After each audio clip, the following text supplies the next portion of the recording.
Hey everybody, I had said last tutorial that next thing I might do would be some sugar flowers, and this week I have a wedding cake to do. I think it's gorgeous. It's vintage lace, white lace over ivory fondant, and then it has, oh, I'm going to show you a picture. See if you can see that. And then it has roses. We're going to do them in between each tier, which are going to be separated by a separator. So the roses are going to be the blush and the white, and then I'm also doing some hydrangea petals to stick in amongst them, and then there'll be a cluster on the top. And I need to make the edible lace also, and that'll be the next thing I do. I'm baking today, so if the oven goes off, I have to go check it. So anyway, that is my inspiration picture. These I would consider my medium-sized roses. I can do smaller, I can do larger. This is basically the idea of what they will look like. The white ones, I haven't done the blush yet. This starts off as, so I can set it down. These aren't my normal centers. I ordered some, but they didn't come in time, so I'm having to use just plain round ones. I normally like to use ones that look like a rosebud with the tip. They're taller and narrower at the top, but I'm having to improvise, and they're working. I think it looks okay. So first step is I start with one of these to build. I just did these to kind of show you what I'm doing. This is our rosebud center, and I will show you how I did that. So it goes from this to this to this. So I guess what I will do is change my camera angle and show you all my equipment, all my tools that I'm going to use, and brain fart. And I'll just show you my hands as I'm working. You won't have to look at this non-makeup, no hair done face today. So anyway, hold on, and we'll get back to the next step in the game. Okay, so now I'm resituated. And as I work, I will tell you what I'm doing. Right now, I'm trying to soften my gum paste. This is what I make my flowers out of. 99.99% of the time. As I'm doing that, I'll explain everything else. These are my rosebuds that I have already started. I will go ahead and make another one so that you can see how I get to this point. Don't mind how stained this table looks. It's not dirty, it's just stained because I use it all the time, and I have for years. So it's kind of nasty. What I need to do first is make, oh, that's the large one, my petals with this lovely petal cutter. It's kind of a shortcut. Instead of cutting out each individual little petal to start off with, I'm going to use that to get it going. Now I'm not going to need this much since I'm just doing one. In general, I do a lot at one time. Like these, I did all at the same time. You can only work with so many at a time before your product starts to dry out, though, so you kind of have to keep it to a minimum. So my tools, obviously, the gum paste, my cutter, shortening so that I don't stick, my individual cutter for the other petals. I use, okay, a roller, obviously, and this is called a pounce. This is stuffed with cornstarch inside of a nylon. It's what I use to get a coating of cornstarch on the table or on top of the product so that it doesn't stick to the table in particular. And I use a bunch of plastic spoons to form the petals. And I'll show you what that's all about. So I have a bunch of those. My petal softener. It softens the ends of the petals to make them look more delicate. It's called a ball tool. And I use this broken veiner, petal veiner. I don't use that end anymore, obviously, because that's not going to work. But I still use this end for helping me shape the petals. I miss this end and I can't find this tool anymore. I don't think Wilton makes this. They've made another version that I don't like as well. It's a little too sharp. This is softer, and I like that. But so I'm making do with what I have. So I have that. Then, this has cornstarch on it too. I've been using it. Like I said, it's not dirty. from being used days ago and not being clean. It's dirty because I've been using it. So this is what, after I cut my petals, I put them in here. It's got 2 different pages. You can use saran wrap also to cover your stuff, but I don't like how saran wrap sticks to itself, and I end up having to wrestle with it more than I want to. So I like this because it will keep the air off of your petals somewhat to keep them from drying out too much while you're working with them. Because this product is great, but it dries really fast. Actually, I buy my gum paste. I make my fondant from scratch, but I buy my gum paste because I haven't found a good recipe that I liked. And in general, this is edible, but in general, people don't eat it anyway, so nobody's really going to know the difference on that.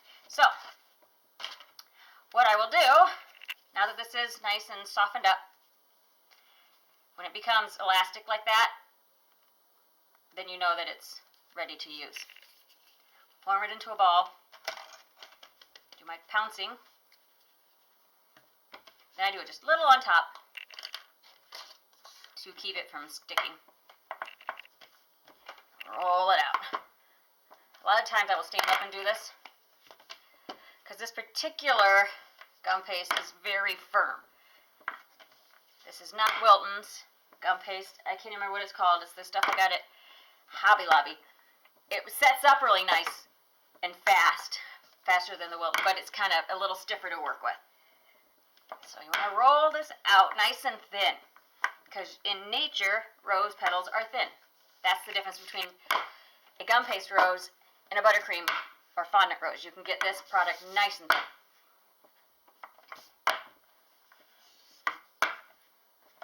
Let's see. Almost thin enough to see through. Almost. Very thin. Now I got to keep working with it so that it doesn't get too stiff on me here. What I do is I take my petal cutters and I turn them upside down. I don't do it this way like you would think of, for cookies or whatever, because it gives you kind of frayed, rough edges. It doesn't cut it as well. So what I do, I put that underneath of it, use my rolling pin this way, and it gets off more of those frayed ends. Then I run my finger around, make sure I got them off.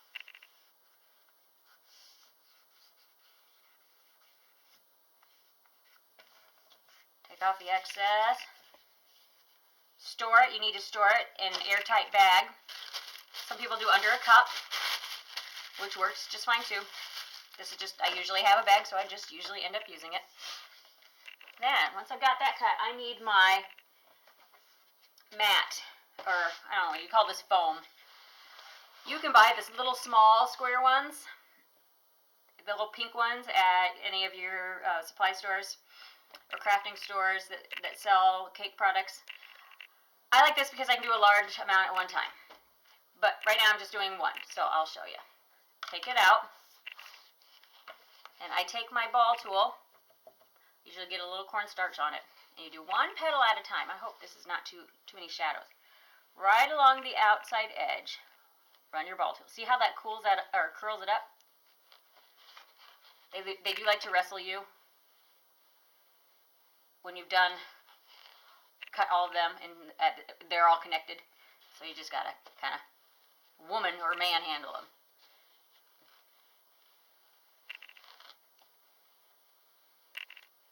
And remember, this is not exactly how everybody does it. This is how I do it. I kind of take what Wilton taught me, and I have adapted it to what works for me.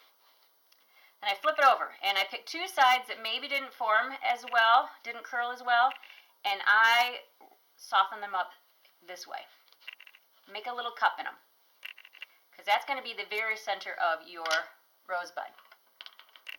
Then I take a little dab of gum glue, which is a mixture of Tylose powder and water. And you can use, say straight water too, and I suppose that works, but I like this better. So then I put a little dab in here, then I go ahead and I go about halfway up on the 2 pieces that I put the cup in, the bowl shape into. I put this in the center, and remember, this is not the shape I usually work with. I usually use these for peonies, but it's what I have on hand, so I'm having to adapt it to work for me. Then you take, I'm feeling you can't see that, 1 petal up, turn it so you can see. And I try to form the center of the rosebud. Then take the other side up to meet it. I'll be able to see this better. And wrap it around. Flatten your edges. Try to make it so you can't see through the center there. You don't really want to see through the center.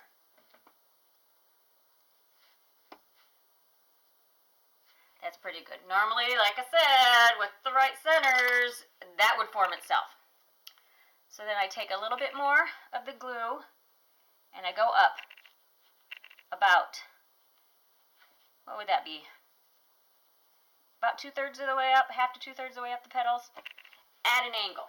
Because what I'm going to do is I'll take this petal, line it up to where these two petals meet, and cover that. Then I take the remaining ones and I fill in around, trying to space them out as evenly as possible because if anybody, you really know me, you know I'm a nitpicker with this stuff. And then cross it over to meet. Try to secure them in place. And most of the time I will go back in with a tool and define things. I don't like to have a lot of big open gappy spaces, and I do have a little fraying here, but not too bad. I need one of my flower formers here to kind of hold it still for me. So then this one has a nice little indentation like I like, but I'm going to emphasize it just a little bit by pulling it down like that. I guess it's kind of like when you do a pie crust and you're trying to form those indentations around the outside edge. To me, it kind of reminds me of that. This little baby's not holding still because a lot of times I'll do these on wires so that they're holding still, but I'm kind of doing it freeform this week because there's really nowhere for me to stick a wire into this cake anyways. Not that I would necessarily do a bare wire, but a wrapped wire. There. Getting a little form here, a little shape. Kind of fan them out a little bit. These can be closer together in the center because naturally that's how it would be. So that's my bud. I'm going to set that aside, and now I'm going to cut out a bunch of petals. I will probably do just enough for maybe 2 roses to show you, and the rest I will do and not torture you with. Put a little cornstarch, a little shortening on my fingers. Soften this up real good. The softer it is, the easier it is to work with.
have much charge. So I'm going to have to hurry and show you a finishing up of one of the roses. So here I have my center. I'm going to take about 5 of the petals that I went ahead and I already finished them up while the camera was charging. So you didn't have to go through watching all that anyways.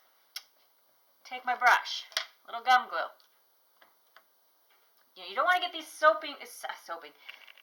completely soaked, because then they won't hold their form and they take forever to dry. So I just do a little dab, just so that they stick, of the gum glue, the Tylosin water.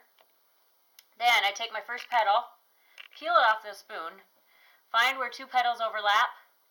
I'm going to do my first one there. Stick it like that. I kind of leave this side loose and you'll see why. Try to space them out so that they line up well. The first row I'm doing here is 5. Odd numbers always look better in groupings and whatnot, even in home decor.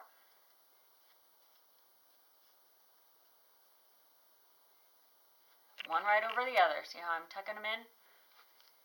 And I take this last one, come here, tuck it in here, underneath this one, but over that one. And just make sure they're sticking. On the bottom, just going to make sure that they are sticking down to it. You're not going to see these bottoms, so they don't have to be real pretty, but they don't have to be terrible either. I'm from the school of thought of, if you're going to do something, do it right. That's just me. Drives me crazy when people half-butt things.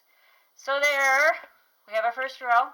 You can redefine the petals if you feel they need to be. Move them out, tuck them in. Kind of depends on the look you're going for and your personal preference.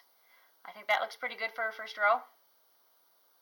I'm going to set it in my flower former, wherever it would be, while I prep the next set of petals for it. 1, 2, 3, let's do 4, 5, and see if that's enough. Sometimes with the medium to smaller ones, you don't need to go with 7, 5 and 7. Might be too many petals. I don't need to fill in a big spot, so I don't need that many. We'll see.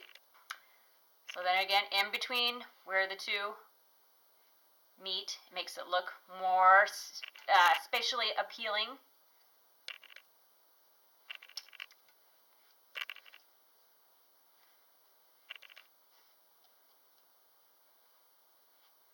See, and I'm going to need another one. And oddly enough, sometimes 6 is the number. Nope, we're going to go with 7. It just kind of depends on how it looks as you're going. Fill it in as you need to. Remember, nothing in nature is perfect. And these are supposed to look real. Tuck it in. Here we go.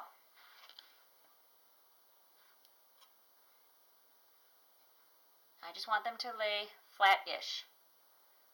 Don't really care what they look like on the underneath side.